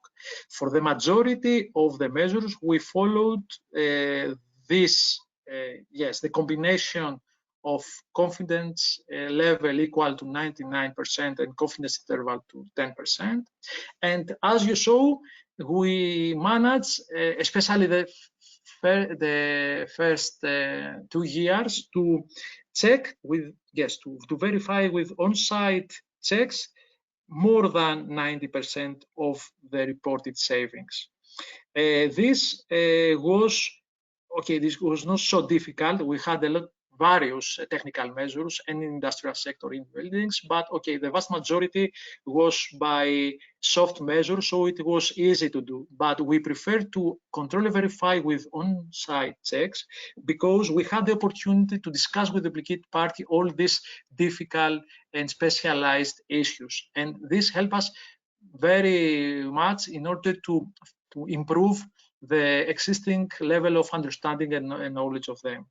As you see, the next year the percentage has been reduced for 2 reasons. One, due to the improvement of the understanding and the knowledge, and of course due to the COVID-19 restrictions.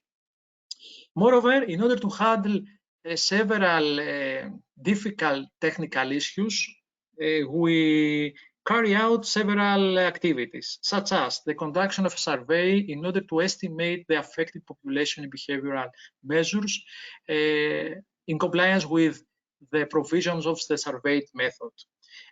This survey helps us to quantify the free rider phenomenon for the measures in transport sector. Why? And moreover, we develop a specialized methodology in order to identify the unique customers in transport sector and for the case of heating oil. So we try to exploit various top-down, let's say, data in order to check bottom-up some of the implemented measures. For us, the main experience is that we have to counterbalance between the administrative cost and with the delivered savings. Our team consists of 4 experts, so we do not have plenty of resources, as you can understand. And I think that this approach must be followed, and this approach is proposed also and recommended and by a guide done in USA about the implementation of energy efficiency measures in public buildings, according to the IPMVP. And as you can see, despite the method which will be selected in order to measure all this, to measure the energy savings from these measures, which can be either method A, B, or D, for the control verification is proposed to conduct method A. So it is important to simplify, but as Gregor mentioned, it's important also to avoid potential frauds in these systems. So to conclude, for us, it is a priority to ensure that the administrator is transparent and simultaneously flexible. This is not easy. And of course, in any case, all the decision must be in compliance with the technical requirements of the AD. It's very important to standardize the control verification procedures in order to reduce the administrative burden, while the conduction of additional studies is crucial in order to cover some technical issues where the solution is not obvious. And I am referring to the various phenomena which must be taken into consideration either during the development of the baseline or other which affects the delivery of energy savings.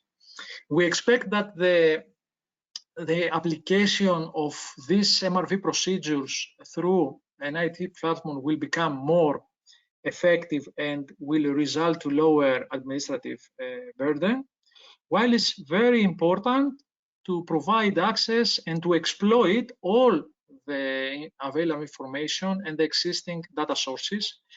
And in Greece, we had a lot of problem because due to the fact that the vast majority of the savings resulted by measures in transport, as administrator, we did not have access to the fuel supplier registry in order to see the reported quantity is compatible with this which is mentioned, is reported in the registry. So we were forced to develop a specialized method in order to estimate the unitary, let's say, customers,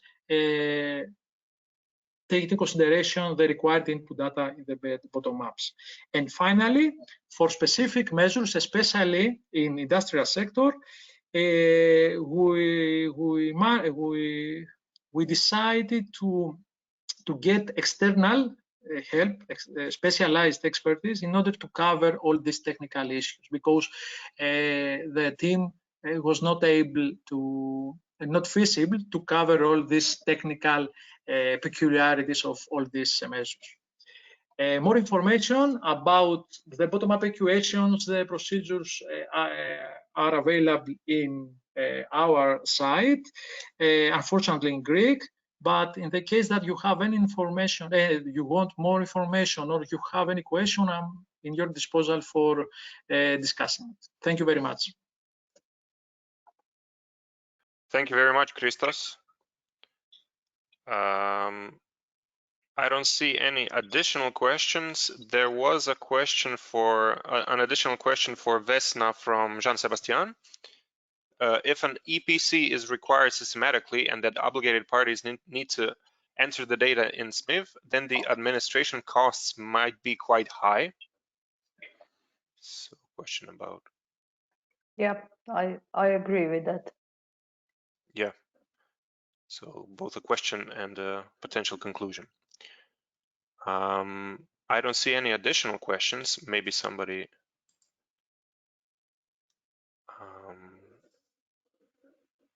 If nobody has any questions left, we are about at the end of our workshop.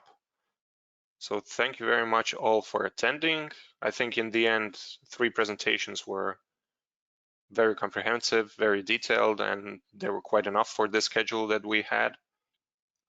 This recording will be made available. And of course, if you have any additional questions after the webinar, you can send them either to me or to the presenters. So thanks again. Apologies for slight technical difficulties. And as I've said, if there are for certain no additional questions, I think we can conclude the presentation. I don't know if Timo has any additional comment or he wants to say goodbye. And thanks to the Austrian Energy Agency for helping with organizing this. Yeah, I just wanted to thank you all for attending, and of course to the presenters for the really interesting presentations. I think it was, with the 3 presentation, it was enough because we're already over the time. So I think it was really good to do it that way. And if there are any more questions, of course, you can also contact me. And yeah, thanks everybody for attending. Thank you to all the attendees. Thank you to the presenters. And I think we'll certainly be in touch. There will be more to come from ENSMOV in the near future. Thank you. Thank you. Bye. Thank you for the answer. Bye-bye. Thank you. Bye.